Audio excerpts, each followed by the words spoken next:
Welcome all of you. हम लोग आज एक नए लेक्चर की तरफ बढ़ते हैं, यार्न क्लासमेट फॉल्ट्स।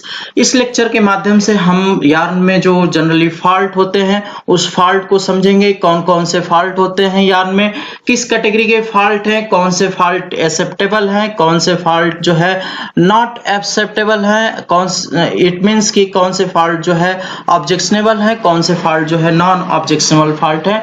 इस पूरे फॉल्ट को हम अलग अलग ग्रुप में बांटते हैं।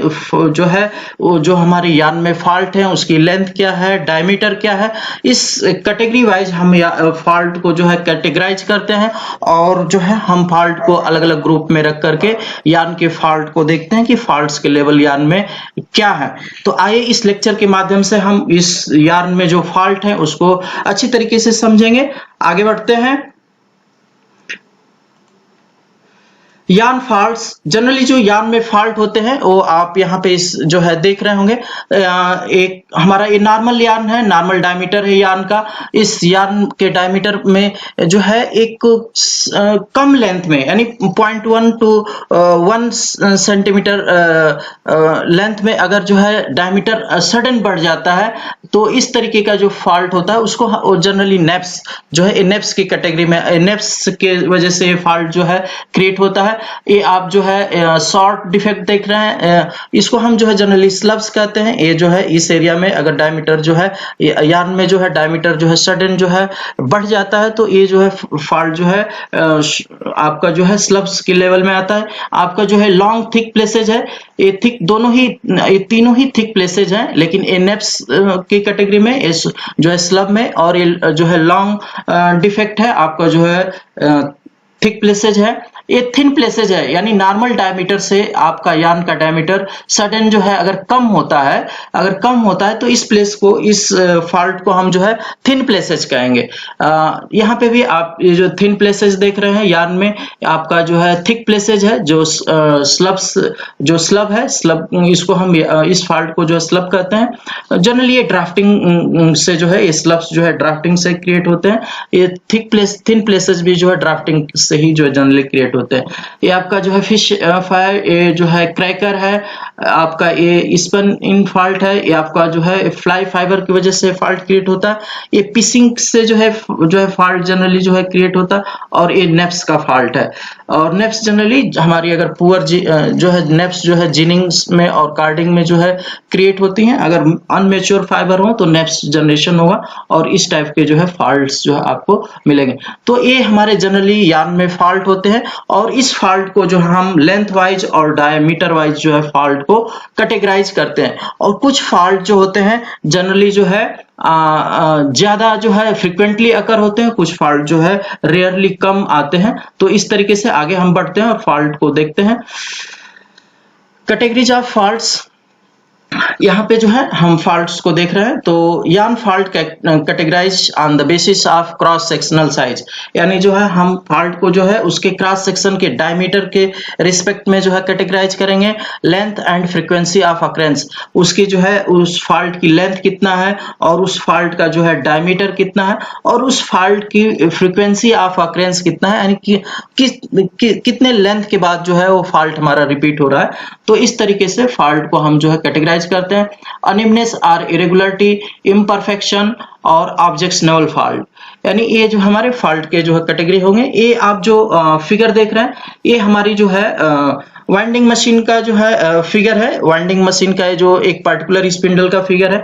यहाँ पे जो है हम जिस यार्न का जो है फॉल्ट मेजर करना होता है, नीचे हमारा जो है पेग है, पेग में हम यार्न का जो है कोन या चीज जो है यहाँ पे पेग में जो है फिक्स कर देते हैं।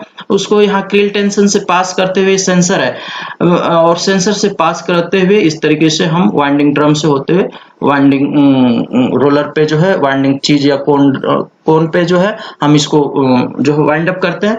यहाँ मेन जो सेंसर है, सेंसर जो हमारा लगा हुआ है, जो सेंस करता है यार्न के फॉल्ट को सेंस करता है और जो है उस सेंस जो है लेंथ को सेंस करेगा, उसके डायमीटर को सेंस करेगा और सेंस करके उस फॉल्ट की कैटेगरी को, वो किस कैटेगरी का फॉल्ट है वो जो है डाटा स्टोर करता है। सॉफ्टवेयर के माध्यम से जो है डाटा स्टोर होता जाता है और उसकी नंबरिंग जो है काउंटिंग जो है सॉफ्टवेयर जो है काउंटिंग कर लेता है। तो इस तरीके से यार्न में जो भी फॉल्ट आते हैं जो है यहाँ पे सेंसर रीड करेगा और उसको स्टोर करेगा और स्टोर करके उस फॉल्ट का जो है रिकॉर्ड जो है करता जाएगा और प्रिंट आउट के माध्यम से जो हमें डाटा जो है प्रिंट आउट मिल जाता है। तो आगे बढ़ते हैं। There are two types of yarn fault: frequently occurring fault and seldom occurring fault। यहाँ पे जो है फॉल्ट को जो है कैटेगराइज किया जा रहा है कि हमारे दो टाइप्स के जो है फॉल्ट होंगे, एक फ्रिक्वेंटली अकरिंग फॉल्ट होंगे और दूसरा जो है सेल्डम अकरिंग फॉल्ट। यानी फ्रिक्वेंटली अकरिंग फॉल्ट यानी जो है बार बार वो फॉल्ट आएगा, जैसे ही हमारी लेंथ बढ़ती जाएगी, जैसे ही हम यार्न को चेक करते जाएंगे, वो फॉल्ट जो है बार बार आएगा। तो उस टाइप के फॉल्ट जो है, एक वो फॉल्ट की कैटेगरी हम देखेंगे जो बार बार आने वाले फॉल्ट है, और एक वो फॉल्ट जो कभी कभी अकर होंगे, यानी हम लंबे लेंथ तक चेक करते जाएंगे यार्न को और उस लंबे लेंथ में वो फॉल्ट आ भी सकते हैं और नहीं भी आ सकते हैं। तो उस कैटेगरी के उस फॉल्ट को हम सेल्डम अकरिंग फॉल्ट यानी कभी कभी आने वाले फॉल्ट की कैटेगरी में रखेंगे। तो फ्रीक्वेंटली अकरिंग फॉल्ट कौन से फॉल्ट है? This type of faults include thin, thick and naps are measured by evenness tester. These faults occur in range of 10 to 5000 times per 1000 metre, यानी 1000 मीटर लेंथ में जो है ये जो फ्रिक्वेंटली अकरिंग फॉल्ट है, इनकी संख्या जो है 10 to 5000 तक हो सकती है 1000 मीटर में। और सेल्डम अकरिंग फॉल्ट यानी रेयरली अकरिंग फॉल्ट या कभी कभी आने वाले फॉल्ट जो है वो हमारे कौन से फॉल्ट है? These faults refer to as the thin places, thick places in the yarn which are so seldom occurring for at least 100 kilometre of the yarn। यानी 100 किलोमीटर तक की रेंज में ये फॉल्ट जो है मे बी अकर यानी आ सकता है या नहीं आ सकता है। इस टाइप के जो फॉल्ट हैं, इस लेवल के जो फॉल्ट हैं, उस लेवल के फॉल्ट को हम सेल्डम अकरिंग फॉल्ट, कभी कभी आने वाले फॉल्ट की कैटेगरी में रखते हैं। The seldom occurring fault can be grouped in 3 main types: short thick, long thick and long thin. यहाँ पे देखिए थिन, थिक, नेप्स यहाँ भी था और यहाँ पे भी थिक है और थिन है, लेकिन डिफरेंस क्या हुआ? शॉर्ट थिक और लॉन्ग थिक और लॉन्ग थिन। यानी जो यहाँ पे जो थिक है उसके आगे जो है यानी इसका डायमीटर जो है अधिक होगा इस थिक के डायमीटर से, और ये जो यहाँ पे जो आप थिक देख रहे हैं इसका जो है थिक जो लेंथ होगी वो ज्यादा होगी। यानी इस टाइप के जो फॉल्ट होंगे वो सेल्डम अकरिंग फॉल्ट में आएंगे। तो आगे बढ़ते हैं।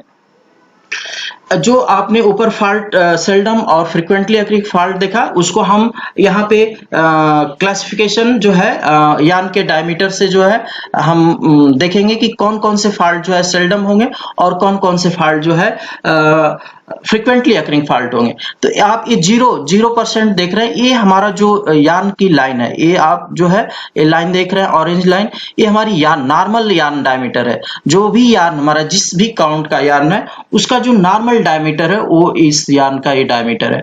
अब इस डायमीटर से, इस नॉर्मल डायमीटर से जो है अगर फॉल्ट आ रहा है, थिक प्लेसेज आ रहे हैं तो डायमीटर बढ़ जाएगा और थिन प्लेसेज आ रहे हैं तो डायमीटर कम हो जाएगा। इस नॉर्मल डायमीटर से डायमीटर कम हो जाएगा। तो डायमीटर बढ़ रहा है तो उस बढ़ी हुई डायमीटर की लेंथ कितनी है और डायमीटर किस पर लेवल तक बढ़ रहा है, तो इस कर्व के माध्यम से आप जो है अंडरस्टैंड करेंगे। देखते हैं, देखिए इस यार्न की लेंथ को जो है हम एक्स एक्सिस और वाई एक्सिस पे, लेंथ को एक्स एक्सिस पे और उसके डायमीटर को हम वाई एक्सिस पे देखेंगे। यानी आप ये देखिए हमारा जो है नॉर्मल यार्न है, लेंथ यानी लेंथ जो है 0.1 mm से 1 सेंटीमीटर, 2 सेंटीमीटर, 4 सेंटीमीटर, 8 सेंटीमीटर, 32 ये सेंटीमीटर में लेंथ हमारी किस में दिखाई गई है? सेंटीमीटर में। 0.1 सेंटीमीटर से 1 सेंटीमीटर की लेंथ का जो फॉल्ट होगा, यानी ये जो है थिन प्लेसेज में भी, यानी नॉर्मल आपका ये डायमीटर है, नॉर्मल से अगर जो है इधर जो है बिलो है ये थिन है और जो एबव है वो थिक है। तो अगर ऊपर हम बढ़े तो +45, 100 150% यानी नॉर्मल डायमीटर जो आपका ये यान का नॉर्मल डायमीटर है उस नॉर्मल डायमीटर से plus 100 plus 150 plus 250 plus 450 diameter and diameter जो है यहाँ पे क्या होगा कि नॉर्मल डायमीटर से 250% जो है डायमीटर उसका ज्यादा होगा और नॉर्मल डायमीटर से यहाँ 400% डायमीटर ज्यादा होगा। इट मीन्स दैट कि जो फॉल्ट है वो अगर जो है कोई नेप्स है तो जो है 0.1 सेंटीमीटर से 1 सेंटीमीटर की रेंज की है और अगर उसका जो है डायमीटर 250 तक है 150 से लेके 250% तक ज्यादा है तो फॉल्ट A1 कैटेगरी में आएगा। यानी हम फॉल्ट को लेंथ और उसके डायमीटर के हिसाब से जो है कैटेगराइज कर दिए तो हमारा जो है ये जो हमारी 0.1 से 1 सेंटीमीटर लेंथ और 100 to 150% डायमीटर में जो अगर इंक्रीज हो रहा है तो ये फॉल्ट हमारा A1 फॉल्ट होगा और लेंथ सेम हो और डायमीटर की रेंज अगर बढ़ रही है और इस रेंज तक 150 to 250 तो A2 फॉल्ट होगा, A3 होगा, A4 होगा। इसी तरीके से हमारा अगर लेंथ जो है 0.1 से 2 सेंटीमीटर की लेंथ तक का अगर फॉल्ट है तो वो B1 होगा इस डायमीटर में, B2 होगा इस डायमीटर में, B3 B4। इसी तरीके से अगर 4 सेंटीमीटर का है तो C1 और उसका डायमीटर इस रेंज में है 100 to 150 तो C1 और 150 to 250 है C2 C3 C4। इस तरीके से हम 23 जो है कैटेगरी में जो है यान के फॉल्ट को कैटेगराइज कर देते हैं, बांट देते हैं। यानी A1 A2 A3 B1 B1 B2 B3 C1 C2 C4 D1 D2 इस तरीके से। फिर यहाँ E F G H I ये जो है इनको हम A1 A2 A3 का लेवल नहीं देते हैं क्योंकि ये फॉल्ट हमारे जो है सेल्डम फॉल्ट है जो कभी कभी आते हैं, इसलिए यहाँ पे इनको A1 A2 A3 जो है लेवल नहीं दिया है। तो हमारे ये जो है सेल्डम अकरिंग फॉल्ट और फ्रीक्वेंटली अकरिंग एरिया को हम देखें।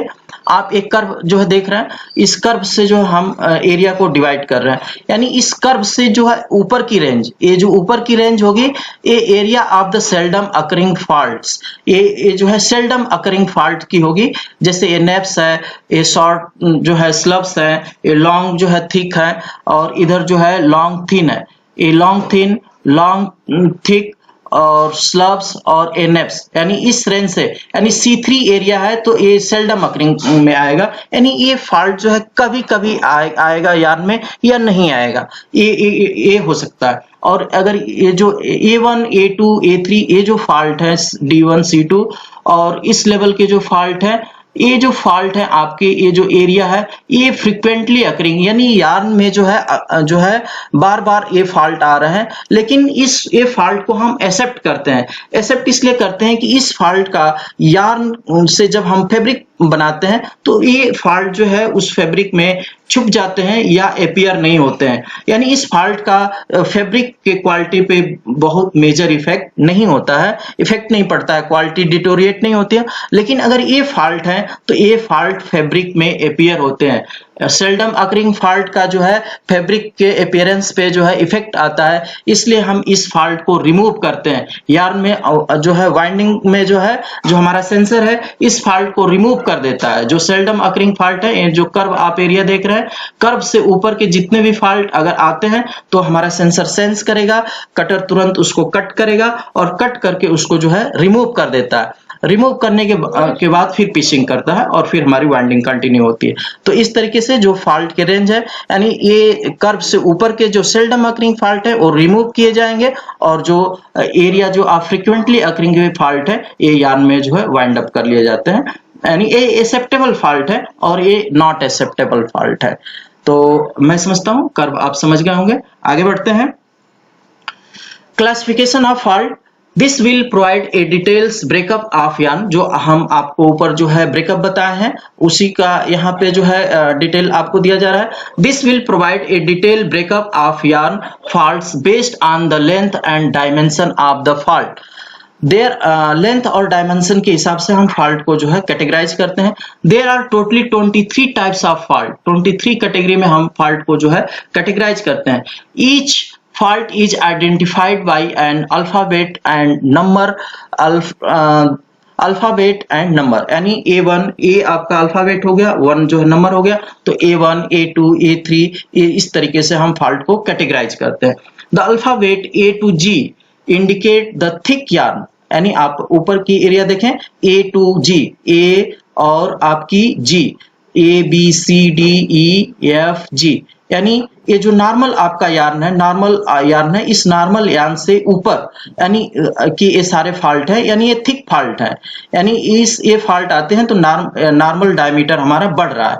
और जो है ये नॉर्मल यार्न से जो ये नीचे के फॉल्ट है H और I, अगर ये इस टाइप के अगर हमारी जो है अगर डायमीटर कम होता है तो ये जो है H और I के कैटेगरी में हमारे जो है फॉल्ट आएंगे। The number 1 represent fault of size, and it means plus 100 to 150 over the normal cross section in the case of thick places, and number 2 means plus 150 to 250 for thick places. A1 का जो है range A होगा और A2 की range आपकी 150 to 250 होगी, यानी इसी तरीके से B1 की रेंज A होगी, B2 की रेंज A होगी। -30 to 45% in the case of thin places, and -45 to -75 for thin places, and so on. The E to G categories of fault are not followed by any numerical since they are fewer in number. कह रहा है कि E और E to G, E से लेकर के G तक के फॉल्ट को हम नंबर नहीं देते हैं, यानी it means that E1 E2 E3 इस तरीके का हम कैटेगराइज नहीं करते, क्योंकि एक जो है सेल्डम अकरिंग फॉल्ट है, ये रेयरली जो है यार्न में जो है इस टाइप के फॉल्ट्स आते हैं, इसलिए हम इसको E और G केवल जो है अल्फाबेट ही नंबर दिया है, यहाँ पे नंबर वैल्यू नहीं दिया। क्लासिफिकेशन यार्न क्लासिफिकेशन डायमेंशन, यानी हम लेंथ और डायमेंशन के हिसाब से जो क्लासिफिकेशन ऊपर आपको हमने बताया था उसी को और थोड़ा जो है डिटेल करते हैं। यहाँ पे आप देखिए जो है हमारा नॉर्मल यार्न है, और नॉर्मल यार्न को हम +45 यानी ऊपर की तरफ ये जितने फॉल्ट हैं, यानी ये थिक फॉल्ट है, सभी जो इस केस में क्या होगा, नॉर्मल डायमीटर से अगर आपका इस सभी फॉल्ट में डायमीटर आपका बढ़ रहा है, और ये जो नीचे के फॉल्ट है H और I, ये जो है ये वो फॉल्ट है जब आपके यार्न का डायमीटर कम हो रहा है, नॉर्मल डायमीटर से यार्न का डायमीटर कम हो रहा है, यानी ये थिन फॉल्ट है और ये सभी फॉल्ट जो है थिक फॉल्ट है। और इस थिक फॉल्ट को भी हम जो है अलग अलग कैटेगरी में जो है कैटेगराइज किए हैं, जिसको जो है लेंथ के, ये लेंथ हमारी है 0.1 to 1 सेंटीमीटर, 1 to 2 जो है up to 2 centimetre, up to 4 centimetre, up to 8 centimetre and above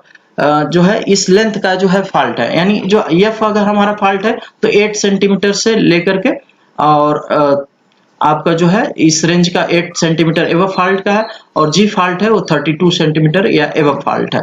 तो यहाँ पे जो है हम लेंथ यानी X एक्सिस पे हमारी लेंथ और Y एक्सिस पे यार्न का डायमीटर, इस दोनों लेंथ और डायमीटर से हम यार्न के फॉल्ट को अलग अलग ग्रुप में जो है हम कैटेगराइज करते हैं, और हम यार्न के फॉल्ट को जो है जानते हैं कि समझते हैं कि इस लेवल में कितने फॉल्ट की संख्या कितनी है, इस लेवल में फॉल्ट की संख्या कितनी है। तो इस तरीके से हमें फॉल्ट जो है अलग अलग ग्रुप में मिल जाते हैं।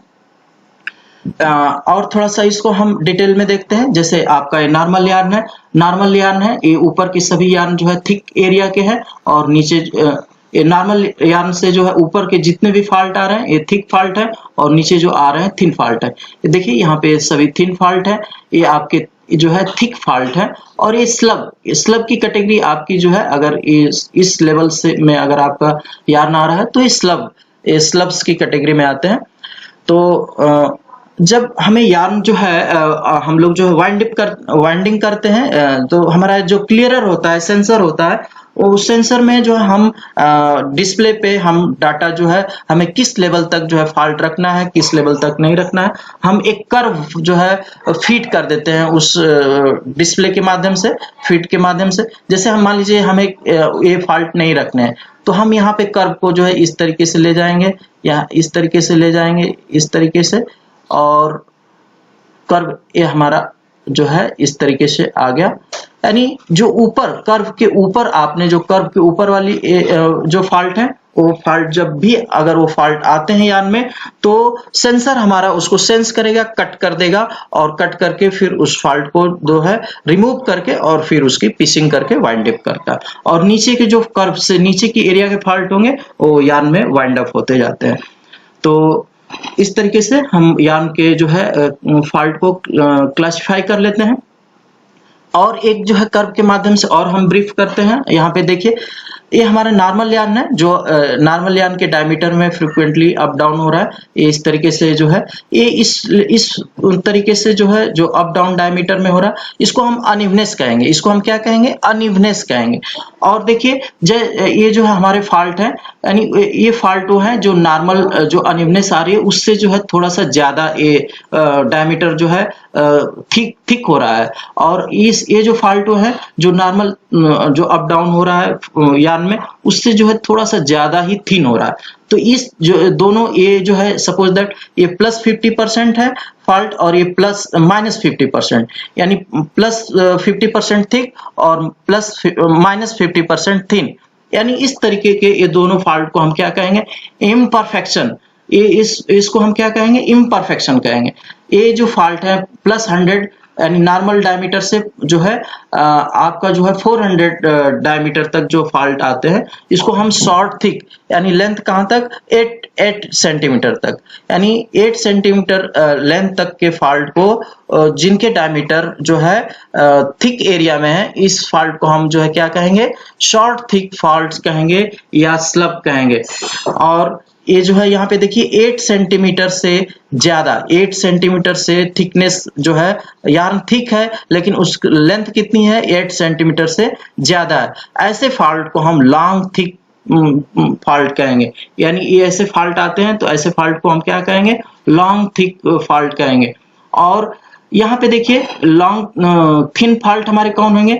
8 सेंटीमीटर, यानी ये यार्न है, यार्न में जो है 8 सेंटीमीटर और उससे ज्यादा, 8 सेंटीमीटर या उससे ज्यादा जो लेंथ फॉल्ट की लेंथ है, उस लेंथ को हम जो है लॉन्ग थिन जो है प्लेस कहेंगे, लॉन्ग थिन फॉल्ट कहेंगे। तो यहाँ जो अलग अलग हमारे फॉल्ट आ रहे हैं वो आप इस क्लासिफिकेशन से समझ गए होंगे। उस्टर क्लासमेट एक इस स्लाइड से आप ये देख रहे हैं कि जो हमारी नेप्स जिसकी A1 फॉल्ट है, ये फॉल्ट कौन सा है? A1 है, A2 है, A3 है, यानी लेंथ आपकी जो है 0.1 से 1 सेंटीमीटर की ही लेंथ है, लेकिन डायमीटर हमारा जो है फॉल्ट का डायमीटर बढ़ता जा रहा है। तो उस फॉल्ट के डायमीटर से जो इस रेंज में 100 टू 150 वो A1 का है, जो 150 से ऊपर है वो A2 है। तो आप जो है यहाँ A1, A2, A3, A4 देख रहे हैं, यानी डायमीटर जो है नेप्स है, इस नेप्स का डायमीटर बढ़ता जा रहा है। और यहाँ पे जो है 1 सेंटीमीटर से 2 सेंटीमीटर लेंथ का फॉल्ट है, और यहाँ पे 2 से 3 है, और यहाँ 3 से 4 सेंटीमीटर का फॉल्ट है। और ये हमारा B1 है, B2 है, B3 है, B4 है, C1, C2, यहाँ D1, D2, D3, D4 ये आप फॉल्ट है। और उसका जो है डायमीटर और लेंथ, ये हमारे फॉल्ट की डायमीटर और लेंथ के हिसाब से ये फॉल्ट हमारा जो है किस कैटेगरी में, अगर इस डायमीटर का अगर फॉल्ट है और इस लेंथ का फॉल्ट है, तो ये जो सेंसर हमारा होगा, जो सेंसर जो हमारा लोफे है, उस्टर है, जो सेंसर वाइंडिंग मशीन में जो आपने सेंसर देखा कि सेंसर लगा हुआ, वो सेंसर उसको सेंस करेगा, रीड करेगा, और उसको कहाँ पे, उस फॉल्ट को कहाँ पे रीड करके उसकी कहाँ पे काउंटिंग करेगा। अगर इस रेंज का है तो A1 में उसको काउंट कर लेगा। सपोज दैट A1 में मान लीजिए संख्या आपकी 250 दिख रही है A1 फॉल्ट में, यहाँ पे जो 100 दिख रही है, यहाँ पे 10 दिख रही है, यहाँ पे 1 दिख रही है। तो इसका मतलब कि सपोज दैट 100 मीटर धागा या 1000 मीटर धागा आपने वाइंडिंग किया है, उसमें जो है इस फॉल्ट की संख्या 250 है, इस फॉल्ट की संख्या 100 है, 100 है, इसकी जो है 50 है, इस फॉल्ट की संख्या 1 है, 1 है। तो इस तरीके से उस जो सेंसर है सेंस करके और उस फॉल्ट को कैटेगरी वाइज रीड करता जाता है। Assessment of classmate fault in classmate tester, जो हम जिस सेंसर की बात कर रहे हैं उसी क्लासमेट टेस्टर जो है कैसे उसको जो है असेसमेंट करता है, क्लासमेट करता है, कैटेगराइज करता है। तो due to the existence of fewer fault and nature of distribution of these faults, it is recommended to take randomly at least 5 tests of each 100 kilometre of yarn. कह रहा है कि हम इस फॉल्ट को जो है यार्न में फॉल्ट का लेवल क्या है, उस फॉल्ट को जो है जानने के लिए एटलीस्ट जनरली हम 5 सैंपल लेते हैं। 100 किलोमीटर के 5 जो है सैंपल लेते हैं, 5 टेस्टिंग करते हैं और उस टेस्टिंग से हम कैसे जो है फॉल्ट को जो है हम बताते हैं। The testing yarn has to be carried out on a winder having a uniform winding speed. हम उसको जो है जो आप सेंसर मशीन देख रहे थे, वाइंडिंग मशीन, वहां पे वाइंडिंग करते हैं और यूनिफॉर्म स्पीड पांचों जो है स्पिंडल में सेम स्पीड रखेंगे। One of the testing is over, जब टेस्टिंग हमारी 100 ओवर हो जाती है, खत्म हो जाती है, यानी हमने जो है 100 किलोमीटर या कोई भी रेंज तक हमने जो है धागा जो है चेक कर लिया। The test result are in the form of print out, test जो हम प्रिंट आउट कर लेते हैं। And it contain 2 set of data. कह रहा है कि जो प्रिंट आउट में जो डाटा होगा वो कह रहा है कि 2 टाइप्स का डाटा होगा। One is individual faults and other is cumulative faults पर 100 kilometre of yarn.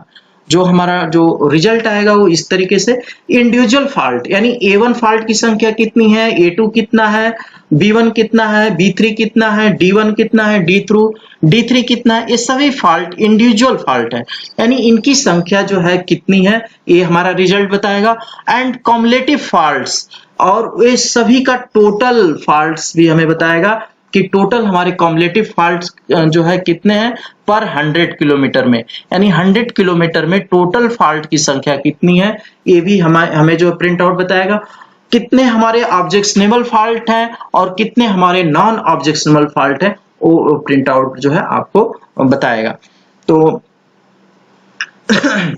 Classmate defect classification, यहाँ जो है हम जो क्लासमेट कर रहे हैं A1, A2, A3, A4, B1, B2, ये जो हम क्लासमेट जो फॉल्ट का किए हैं, ये यानी आप यहाँ पे देखें तो ये नॉर्मल हमारा यार्न होगा और नॉर्मल यार्न से ये ऊपर की एरिया है। एक्स एक्सिस और वाई एक्सिस पे हम देखें तो एक्स एक्सिस पे जो है ये ऊपर की एरिया यानी थिक यार्न, ये सभी यहाँ से लेकर के ए से लेकर के एफ जी ई तक ये जो हमारे थिक एरिया है, यार्न की जो है थिक फॉल्ट है। और ये जो है H1 और I1 जो हमारे जो है यार्न के जो थिन फॉल्ट है, यार्न में जो है नॉर्मल हमारा डायमीटर, यार्न के नॉर्मल डायमीटर से ये डायमीटर कम डायमीटर के जो है फॉल्ट्स हैं।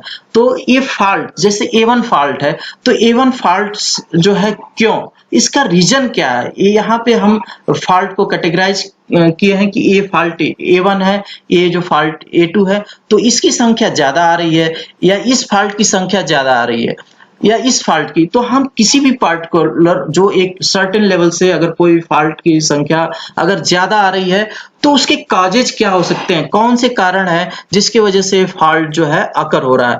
तो यहाँ पे जो है फॉल्ट और उसके काजेज बताए गए हैं कि इस जो है ये फॉल्ट है और इसका ये काजेज है कि इस काजेज से, इस कारण से फॉल्ट जनरली यार्न में जो है अकर होता है, यार्न में फॉल्ट जो है आता है। जैसे A1 फॉल्ट है बैड कंडीशनिंग ऑफ कार्डिंग, कह रहे कि अगर पुअर कार्डिंग की गई हो, ब्लो रूम, ट्रेस इन यार्न, तो अगर जो है bad conditioning of carding, blow room अगर है, अगर कार्डिंग की हमारी अच्छी नहीं की गई है, ब्लो रूम जो है प्रॉपर नहीं किया गया है और यार्न में ट्रेस कंटेंट लेवल ज्यादा हो, तो ये जो है हमारे शॉर्ट जो है थिक प्लेसेस जो है आएंगे, A1 फॉल्ट की संख्या ज्यादा आएगी।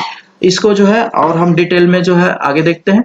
ये आपके जो कैटेगराइज फॉल्ट है इसके जो है काजेज क्या है, जैसे लो माइक्रोनियर इमेच्योर फाइबर, यानी आप जो है लो माइक्रोनियर का फाइबर यूज कर रहे हैं जिसमें इमेच्योर फाइबर ज्यादा है, बैड कार्डिंग प्रॉपर नहीं हुई है, इन यानी ये अलग अलग रीजन, यानी रीजन या तो ये हो सकता है, ये हो सकता है, बैड कार्डिंग हो सकती है रीजन, इनसफिशिएंट नेप्स रिमूवल, आपने नेप्स जो है कार्डिंग से प्रॉपरली रिमूव नहीं किया, कॉम्बिंग से रिमूव नहीं किया, ट्रेस इन यार्न, और या तो यार्न में ट्रेस लेवल गंदगी जो है ज्यादा है, ट्रेस कंटेंट ज्यादा है, इस वजह से A1 फॉल्ट की संख्या ज्यादा हो सकती है। सपोज दैट हम यहाँ पे देखते हैं जिसमें मान लीजिए D3 फॉल्ट है, ड्राफ्टिंग फॉल्ट्स, ये ड्राफ्टिंग के वजह से फॉल्ट D3 अगर फॉल्ट आ रहा है, D3 फॉल्ट की संख्या ज्यादा आ रही है सर्टेन लेवल से, तो इट मींस कि ड्राफ्टिंग की प्रॉब्लम है, ड्राफ्टिंग फॉल्ट है, एक्सेसिव फ्लफ इन स्पिनिंग डिपार्टमेंट, यानी जो है जो स्पिनिंग डिपार्टमेंट जो है हमारा जो है फ्लफी है, यानी जो है फ्लाइंग फाइबर की संख्या ज़्यादा है। इस वजह से जो है यार्न के साथ जो है ट्विस्टिंग में जो है फ्लाइंग फाइबर ट्विस्ट होकर के D3 फॉल्ट को इन्हांस कर रहे हैं, बढ़ा रहे हैं। और केज सेटिंग यानी जो सक्शन सेटिंग है, जो डस्ट को रिमूव कर रहा है, वो जो है प्रॉपरली जो है काम नहीं कर रहा है, इस वजह से ये फॉल्ट जो है बढ़ जाएंगे। तो ये हमारे नंबर ऑफ फॉल्ट्स हैं और उसके काजेज हैं, जिसके वजह से हमारे जो है सारे जो है फॉल्ट जो है कम हो सकते हैं। अगर इस प्रॉब्लम को हम कंट्रोल कर लें तो फॉल्ट हमारे जो है कम हो जाएंगे। अगर इस जो है प्रॉब्लम को हम कंट्रोल नहीं करें तो ये पार्टिकुलर फॉल्ट जो है बढ़ सकते हैं। तो इन दोनों माध्यम से जो है आपको जो है हम इस फॉल्ट के और उसके काजेज को जो है बताए हैं। तो मैं समझता हूँ कि आप जो है इस क्लासिफिकेशन को क्लासमेट को जो है जो है क्लासमेट को जो है समझ गए होंगे, और कोई भी अगर प्रॉब्लम होती है तो आप मुझसे डिस्कस कर सकते हैं। Thank you.